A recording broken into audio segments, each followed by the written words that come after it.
कैसे हो आप सभी। तो आज की इस वीडियो में हम स्टार्ट करें अपना एग्ज़ाम जो रिलेटेड है आपका एसएससी से। ये आपका सीजीएल का एग्ज़ाम है जो कि हुआ था 5 दिसंबर को 2022 में। ठीक है, तो इसमें हम जो क्वेश्चन कर रहे हैं वो आपके मैथ के क्वेश्चंस कर रहे थे। पिछली वीडियो में हमने 13 क्वेश्चन कंप्लीट कर चुके हैं, तो आज की इस वीडियो में 14 से कंटिन्यू करेंगे सारे के सारे क्वेश्चन। तो स्टार्ट करते हैं 14th क्वेश्चन। ओके, बोला कि 3 क्यूब हैं, इक्वल वॉल्यूम है, ठीक है, और सरफेस एरिया निकालना क्यूबॉइड का, जबकि डायगोनल ऑफ क्यूब दे रखा है 6√3। तो डायगोनल ऑफ क्यूब क्या होता है? डायगोनल ऑफ क्यूब होता है जो साइड के साथ हम √3 की मल्टीप्लाई करा देते हैं। ठीक है, तो डायगोनल दे रखा है 6√3, तो यहाँ से साइड जो होगी, एक हमने साइड मान लिया तो √3 से कैंसिल आउट कर दो तो ए की वैल्यू 6 आ जाएगी। मतलब साइड ऑफ क्यूब की जो साइड है वो आपकी कितनी आ जाएगी? 6 आ जाएगी। ठीक है, अभी 6 वाले साइड से हमने क्या बनाया? एक क्यूबॉइड बनाया। तो मैं 2D का यूज कर रहा हूँ, तो 3D होते हैं क्यूब और क्यूबॉइड। तो आप ये मान लो कि 3 क्यूब हैं तो इन सभी की साइड क्या है? 6 है। तो यहाँ हाइट भी 6 है, ब्रेथ भी 6 है, इस तरह से। ठीक है, और ये भी 6 है। तो इस तरह से ये क्यूबॉइड बना दिया, तीन लगा के। ठीक है, तो 6, ये भी 6, ये भी 6। ठीक है तो इससे लेंथ ऑफ क्यूबॉइड कितनी होगी? इन तीनों को प्लस कर दो तो लेंथ ऑफ क्यूबॉइड कितनी हो जाएगी? 18 हो जाएगी, राइट। और हाइट कितनी हो जाएगी? हाइट इसकी 6 रहेगी, और ब्रेथ भी कितनी रहेगी? 6 रहेगी। ठीक है, ब्रेथ और हाइट पे कोई चेंजेस नहीं होना है, इसकी सिर्फ लेंथ पे चेंजेस होना है क्यूबॉइड में। बोला कि सरफेस एरिया ऑफ क्यूबॉइड क्या होता है? सरफेस एरिया ऑफ क्यूबॉइड क्या होता है? 2 into LB plus BH plus HL। अगर फार्मूला याद है तो ये फार्मूला आपको लग जाएगा। ठीक है, या फिर आप देखोगे कि 6 का मल्टीपल होना चाहिए, क्योंकि तीनों की तीनों 6 के मल्टीपल में है, तो यहाँ पर भी 6 का मल्टीपल होना चाहिए। तो 6 इवन नंबर, तो ये तो होगा नहीं अगर आप एज इट इज निकालो तो। ठीक है, और ये भी आपका 6 से डिवाइड नहीं होगा, राइट। और 1 मिनट, अब इन दोनों में देखते हैं कि क्या आंसर आपका जाना चाहिए, राइट। तो अब मैं यहाँ से 2 निकालूं, नहीं वो अब ये तो आपको सोल्व ही करना पड़ेगा। ठीक है, तो कर लेते हैं सोल्व। तो एक चीज और देखूं मैं, अगर 6 और 6 की मल्टीप्लाई करूँ 36 आएगा। 36 9 से डिवाइड होता है, तो 9 का डिविजिबल रूल लगा लो।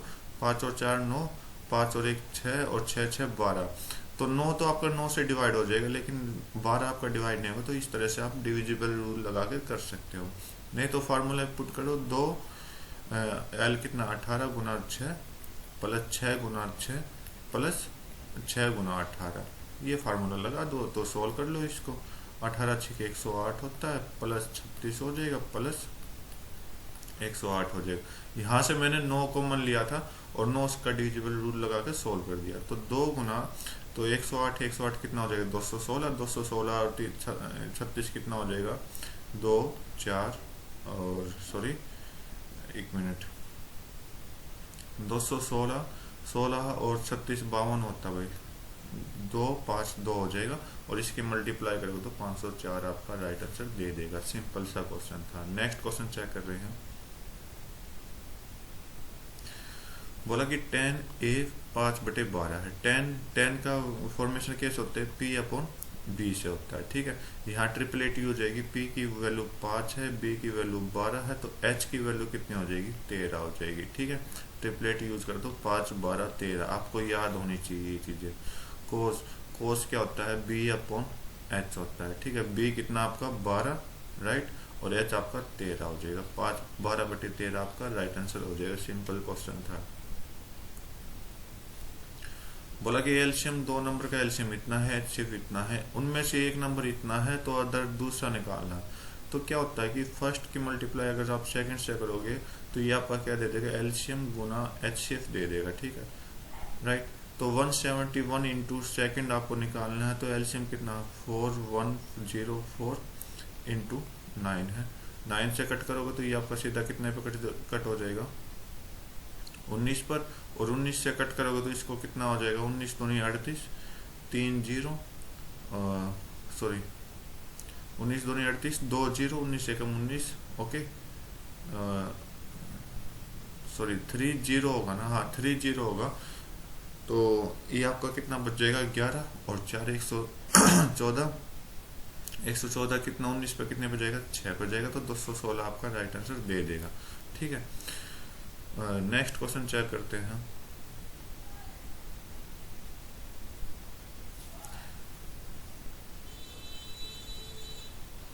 ये आपको दिया गया है x minus y is equal to -10। तो मैं क्या करता हूँ, मैं क्या निकालना y की वैल्यू, तो मैं क्या करता हूँ इसका स्क्वायर कर लेता हूँ। तो x माइनस वाई का कंप्लीट स्क्वायर करेंगे, जो कि -10 का भी कंप्लीट स्क्वायर करेंगे। तो x square plus y square minus 2xy is equal to -10 का स्क्वायर करेगा तो 100 हो जाएगा प्लस का। ठीक है, तो x माइनस 2y दे रखा है, x माइनस 2xy दे रखा आपको 84, 84 प्लस वाई स्क्वायर की वैल्यू दे रखी 100, और वाई स्क्वायर की वैल्यू 84 को माइनस करो तो 16, और वाई की वैल्यू कितनी आ जाएगी, +-4 आ जाएगी। तो +-4 यहाँ पर माइनस का नहीं दे रखा तो सिर्फ प्लस का दे रखा, ये आपका राइट आंसर दे देगा। ठीक है, सिंपल सा क्वेश्चन था। बोला कि 3 टैप हैं ए बी सी, ओके, और ये फिल कर रहे हैं 10 घंटे, 20 घंटे और 25 घंटे। मतलब ए आपका 10 में कर रहा है, बी आपका 20 में कर रहा है, और सी आपका 25 में कर रहा है, राइट। तो इनका एलसीएम ले लो कि टोटल क्वांटिटी कितनी होगी, कैपेसिटी कितनी होगी, 100। ठीक है, एलसीएम लेने पर 100 आया, राइट। तो ए के अकॉर्डिंग ये आपका 10 घंटे में, मतलब 1 घंटे में 10 कर रहा है, ये 1 घंटे में 5 कर रहा है फिर, और ये आपका सी 4 फिल कर रहा है। एफिशिएंसी है यहाँ पर, ये एफिशिएंसी, यहाँ पर आपका टाइम है, यहाँ पर आपका वर्क है। ठीक है, बोला कि 2 घंटे के बाद सी को क्लोज कर दिया, तो इसने तो सिर्फ 2 घंटे भरा, तो इसको 2 घंटे तक चलने दो। 2 घंटे कितना हो गया, 8 हो गया, राइट। और फिर ए भी स्टार्ट कर रहा है, 4 घंटे बाद बी ने भी बंद कर दिया, ओके। मतलब 2 घंटे तो ये चल चुका था, और इस 2 घंटे और एक्स्ट्रा लिए इसने, तो इसका मतलब टोटल 4 घंटे ये चला, तो इसने 20 काम किया, ओके। बोला कि बाकी का ए ने अकेला फिल किया है, राइट। तो परसेंटेज बताना है, तो आप यहाँ से भी परसेंटेज निकाल सकते हैं, क्योंकि 100 कंप्लीट एक परसेंटेज का ही रूप करेगा। तो हमें ये पता लगाना कि फिल कितना किया है। यहाँ पर आप देखोगे दोनों को प्लस करोगे तो 28 फिल किया है, 28 फिल किया है। तो 100 में से आप -28 को करोगे तो कितना आ जाएगा, 72% आपका ए फिल करेगा। सिंपल सा, तो ये तो आपको यहाँ आपने निकालने की जरूरत ही नहीं थी। तो 72% आपका राइट आ जाएगा। ठीक है, क्योंकि 28% तो इन दोनों ने फिल कर दिया है। नेक्स्ट क्वेश्चन चेक करते हैं। बोला कि प्रसाद जो है 96 किलोमीटर बाइक से जा रहा है 16 की स्पीड से, 124 31 की स्पीड से कार के थ्रू, और 105 7 की स्पीड से एक घोड़ा गाड़ी के थ्रू। ठीक है, तो एवरेज स्पीड हमें बतानी है। एवरेज स्पीड क्या होगी, तीनों का डिस्टेंस ले लो, बाइक की डिस्टेंस ले लो, कार की डिस्टेंस ले लो, हॉर्स कार्ट की डिस्टेंस ले लो, और अपॉन में क्या करो, ठीक है, और अपॉन में क्या करो, इन तीनों डिस्टेंस का मतलब इन दोनों मतलब जितने भी आपके डिस्टेंस और स्पीड दे रखे हैं उससे हमें टाइम निकालना है। टाइम ऑफ बाइक निकालना है, प्लस टाइम ऑफ कार निकालना है, प्लस टाइम ऑफ हॉर्स निकालना है। तो ये कैसे निकालोगे, तो पहले डिस्टेंस ले लेते हैं, पर 96 प्लस 124 प्लस 105, और टाइम निकालने के लिए क्या करेंगे, डिस्टेंस अपॉन स्पीड कर देंगे।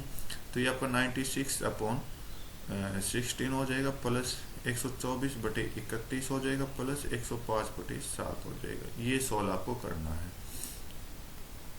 तो ऊपर डिस्टेंस टोटल देख लो कितना है, 6 और 4 10 5 15, 10 और 2 12, और ये आपका 3 हो जाएगा, 325 टोटल डिस्टेंस है। इसको कट करोगे तो ये आपका 6 आ जाएगा, प्लस ये आपका 4 आ जाएगा, प्लस ये आपका कितना आ जाएगा, 21 आ जाएगा। सॉरी 21 नहीं भाई, 15 आ जाएगा, सॉरी, हाँ ठीक है 15 आ जाएगा भाई। ठीक है, 325/25 आ जाएगा। 325/25 कितना हो जाएगा, 25 एकम 25, और 75, 25, 30, 75, तो 13 आपका राइट आंसर चला जाएगा। ठीक है, उम्मीद करता हूँ आपको ये क्वेश्चन समझ आया होगा। नेक्स्ट क्वेश्चन देखते हैं कि एप्पल परचेज किया गया 100 350 रुपये में, तो एक एप्पल की परचेजिंग वैल्यू कितनी हो जाएगी, एक की निकालनी है हमें, तो एक की 3.5 रुपये हो जाएगी। और बेचा किस तरह 48 रुपये में एक दर्जन, तो 48 रुपये में 12 बेचे हैं, तो इसका मतलब एक की वैल्यू कितनी हो जाएगी, 4 रुपये हो जाएगी। तो यहाँ पर सीपी जो दे रखा है वो 3.5 दे रखा है एक का, और एसपी जो दे रखा है वो 4 रुपये दे रखे हैं। तो प्रॉफिट बतानी है, प्रॉफिट या लॉस। कोई वैल्यू 3.5 रुपये में खरीद, कोई चीज आप 3.5 रुपये में खरीद के 4 रुपये में बेच रहे हो, तो इसका मतलब फायदा हो रहा है। कितने का फायदा हो रहा है, 0.5 का फायदा हो रहा है। तो लॉस वाले को तो कैंसिल आउट कर दो, राइट। ठीक है, तो इतना करने के बाद कितने का फायदा हो रहा है, 0.5 का फायदा है। किस पे, 3.5 पे। 0.5 पे का फायदा 3.5 पे हो रहा है, मल्टीप्लाई 100 करा दो, तो 5 एकम 5, 5 7 35। ठीक है, तो 100/7, 100/7 क्या कितना आंसर आएगा आपका, 100/7 सॉरी 1/7 की अगर परसेंटेज आप निकालो, फ्रैक्शन बनाओगे तो 14 से 2/7 होता है, तो ये आपका 14 से 2/7 राइट आंसर हो जाएगा। नेक्स्ट क्वेश्चन चेक करते हैं। बोला कि ए बी की value A B B C के बराबर, अच्छा ट्रायंगल बना लेते हैं पहले आप, ए बी सी।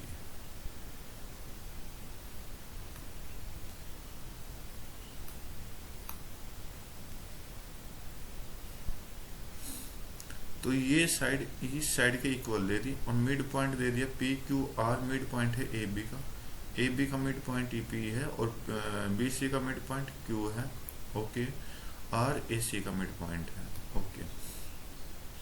बोला कि अगर पी आर 5 है, पी आर 5 है, ठीक है, तो लेंथ ऑफ क्यू आर निकालनी है, ये वाली लेंथ हमें निकालनी है। अब आप चेक करोगे क्या कि जो अपनी ए बी लाइन है, जो अपनी ए बी लाइन है वो बी सी के इक्वल है, ये दोनों लाइन इक्वल हो जाएंगी। ठीक है, और मिड पॉइंट के कारण क्या हो जाएगा, ये लाइन और ये लाइन इक्वल हो जाएंगी। ठीक है, तो ये लाइन और इस लाइन के इक्वल, ये लाइन इस लाइन के इक्वल। ठीक है, राइट। और यहाँ पर मिड पॉइंट है, तो ये लाइन और इस लाइन के इक्वल हो जाएगी। हमने ट्रायंगल लिया है कि ए पी आर, और दूसरा ट्रायंगल लिया है क्या, क्यू आर सी। ठीक है, तो आप साइड तो मैंने आपको बता दी, जब ऐसा हो तो ये क्या हो जाती है, सिमिलर हो जाती है, सिमिलर हो जाती है। ठीक है, ये दोनों ट्रायंगल क्या हो जाएंगे, सिमिलर हो जाएंगे। और दोनों ट्रायंगल अगर सिमिलर है, जब दो साइड इक्वल है, तो तीसरी साइड क्या होगी, ऑटोमेटिक इसमें क्या हो जाएगी, पी आर जो है वो इक्वल हो जाएगी किसकी, आर क्यू की। ठीक है, तो अगर पी की वैल्यू 5 है, तो इसका मतलब आर क्यू की वैल्यू भी 5 हो जाएगी, तो इसका आंसर चल जाएगा वो 5 हो जाएगा। थोड़े बेसिक प्रोपोर्शनलिटी थ्योरम है बीपीटी का, यूज करना है इसमें। नेक्स्ट क्वेश्चन चेक करते हैं। बोला कि 2 नंबर है जिसका रेशियो ये है, अगर 6 को ऐड किया तो ये रेशियो बना दिया, तो 5:7 है। 6 को ऐड किया 3:4 बनेगा। जब आप कुछ चीज ऐड करते हो तो इसका मतलब ज्यादा होना चाहिए, तो यहाँ पर हम इस पूरी ब्रैकेट को 2 से मल्टीप्लाई करा देते हैं, तो ये 6 और 8 हो जाएगा। तो 5 से 6 बना दिया, 7 से 8 बना दिया। ठीक है, कितना पॉइंट ऐड होगा, 1। तो ये 1 इधर भी हो रहा है, 1 हमें क्या जो एडिंग रेशियो होना चाहिए वो सेम होना चाहिए था। ठीक है, तो इतना आपको समझना चाहिए। तो एक ऐड कर दिया, और इस एक की वैल्यू कितने के बराबर है, 6 के बराबर है। तो हमें क्या निकालना है, नंबर्स, दोनों नंबर निकालने हैं। तो 6 गुना 5 निकालना है, और 6 गुना 7 निकालना है। तो 30 और 42 आपका राइट आंसर आ जाएगा, क्योंकि इन दोनों के साथ 6 की मल्टीप्लाई करानी है, बस ओरिजिनल नंबर जो है आपका। बोला कि फर्स्ट ईयर में पॉपुलेशन जो है वो 12% इंक्रीज हो गई, नेक्स्ट ईयर में बीमारी के कारण 8% डिक्रीज हो गई। ओके, सेकंड साल के अंत में इतनी पॉपुलेशन रहेगी, तो हमें पता लगाना फर्स्ट ईयर के स्टार्टिंग में कितनी पॉपुलेशन थी।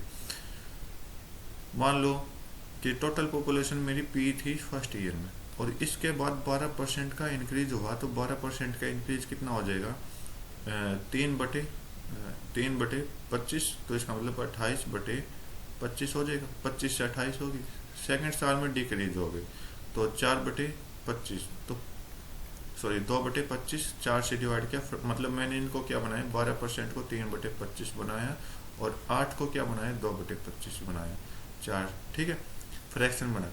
तो 25 से 2 कम हो गए तो 23 हो गया, तो ये वैल्यू कितने बराबर हो जाएगी, 6 4 4 0 0, ठीक है, इतना हमें सॉल्व करना है। तो ये 4 से कट हो जाएगा भाई, 4 से आपका कट करोगे तो 4 16, और ये आपका आ जाएगा, ये 4 से कट हो जाएगा 7, 7 से कट हो जाएगा 7 दूनी 7 21, ठीक है, 23 से कट करो 100 हो जाएगा। तो ये आपका 25 उधर चला जाएगा, तो पी की 25 का स्क्वायर 625 की 100 से मल्टीप्लाई करा देंगे, तो इतना आपका राइट आंसर होना चाहिए स्टार्टिंग में। ओके, नेक्स्ट क्वेश्चन देखते हैं। बोला कि ये 9 डिजिट नंबर है, इसको 72 से डिवाइड करेंगे, ठीक है, तो जो भी वैल्यू आपकी पी और क्यू की आएगी वो हम यहाँ पुट करेंगे। चलो 8 और 9 से ये दोनों, ये क्या हो जाएगा, 72 डिवाइड हो जाएगा, ठीक है, हमें यहाँ तो बेसिक मतलब बेसिक चीज़ें लेने की, 8 और 9 का मल्टीपल है, तो 8 का डिविजिबल रूल क्या कहता है कि जो लास्ट के 3 डिजिट हैं 7 8 क्यू वो 8 से कंप्लीट डिवाइड होना चाहिए। तो इसको कर दो, तो 8 9 72, 6 और क्यू बचा, तो क्यू की जगह हम ऐसा क्या रखेंगे, 8 से कंप्लीट डिवाइड हो जाए, तो क्यू की जगह हम 4 रखेंगे जो कि 8 से कंप्लीट डिवाइड कर देगा। तो यहाँ पर हम 4 का स्क्वायर कर देते हैं, ठीक है, प्लस 12, पी का स्क्वायर और निकालना है। तो जैसे मैंने यहाँ पर 4 रखा, यहाँ पे मैं क्या रख देता हूँ, 4 क्यू की जगह। तो 9 का डिविजिबल रूल लगाते हैं कि 9 इन सभी का सम 9 से डिवाइड होना चाहिए, तो ये 9 कट गया, 3 और 6 9 भी कट गया, 7 और 8 15, 7 और 8 15 और 3 18, ये भी कट गया 9 से डिविजिबल रूल करके। 8 और 4 12, 8 और 4 12 हो गया, इसमें p ऐड करेंगे और ये 9 से डिवाइड करेंगे, तो 12 प्लस p, तो 12 में क्या जोड़े ताकि 9 से कंप्लीट डिवाइड हो जाए, तो 12 से हम 18 बनाएंगे, और 12 से हम 18 बनाएंगे तो ये 18 हो जाएगा, तो p की वैल्यू यहाँ से कितनी आ जाएगी, 6 आ जाएगी, तो p की वैल्यू 6 आ जाएगी, तो यहाँ 36 पुट कर दो, सॉरी 6 का स्क्वायर पुट करो, फिलहाल तो हम 6 का स्क्वायर पुट करेंगे, सोल्व कर दो, 36 प्लस ये आपका 16 प्लस 2 है, तो इसको ऐड करोगे तो कितना आ जाएगा, 64 आ जाएगा, 64 किसका स्क्वायर रूट होता है, 8 का, 8 आपका राइट आंसर हो जाएगा। नेक्स्ट क्वेश्चन चेक करते हैं।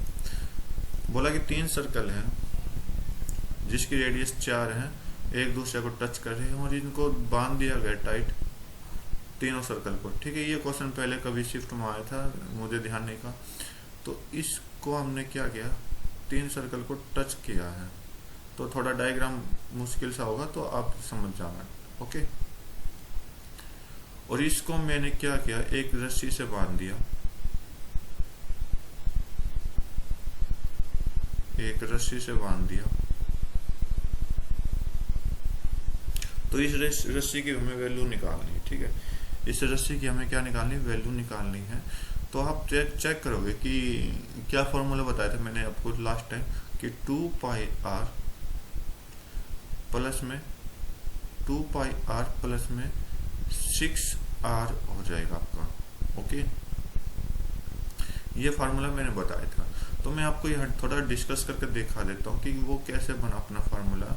वो फार्मूला जो बना अपना, ये देखो आप, यहाँ से लेके यहाँ तक, ठीक है, तो ये कितना, ये एंगल बना रहा है यहाँ पर, ये एंगल बनाएगा, ठीक है, सेम एंगल यहाँ पर बनाएगा और सेम एंगल यहाँ पर बनाएगा, तो मतलब ये क्या होते हैं, ये 320, सॉरी सारे के सारे एंगल कितने के होते हैं, 120 डिग्री के, ये भी 120, ये भी 120, 120, 120 के 3 एंगल हो गए, और 120 के जब 3 एंगल होते हैं तो वो कितना होता है, 360 डिग्री, और 360 पे क्या होता है, कंप्लीट सर्कल होता है, कंप्लीट सर्कल होता है, और कंप्लीट सर्कल होता है, तो इसका मतलब कंप्लीट क्या होना चाहिए आपका, कंप्लीट क्या होना चाहिए, या सॉरी सरकमफ्रेंस होना चाहिए। तो ये कंप्लीट सर्कल का सरकमफ्रेंस किया है आपने, ठीक है, कहाँ तक, यहाँ तक, ठीक, इसके अलावा आपके पास कुछ स्पेस बचा है, वो कौन सा स्पेस बचा है, ये वाला।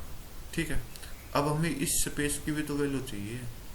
आपको जब ये वाली लाइन आपने कवर कर चुके तो अब ये भी तो चाहिए हमें। ठीक है, रस्सी का ये टुकड़ा भी तो चाहिए, और ये टुकड़ा कहाँ से आएगा। तो अब यहाँ तक तो हमने सोल्व कर ली। अब यहाँ पर चेक करो, ये आपका रेडियस है, यहाँ पर भी रेडियस है, तो कंप्लीट लेंथ कितनी होगी, कंप्लीट लेंथ 2r होगी, यहाँ पर 2r होगी।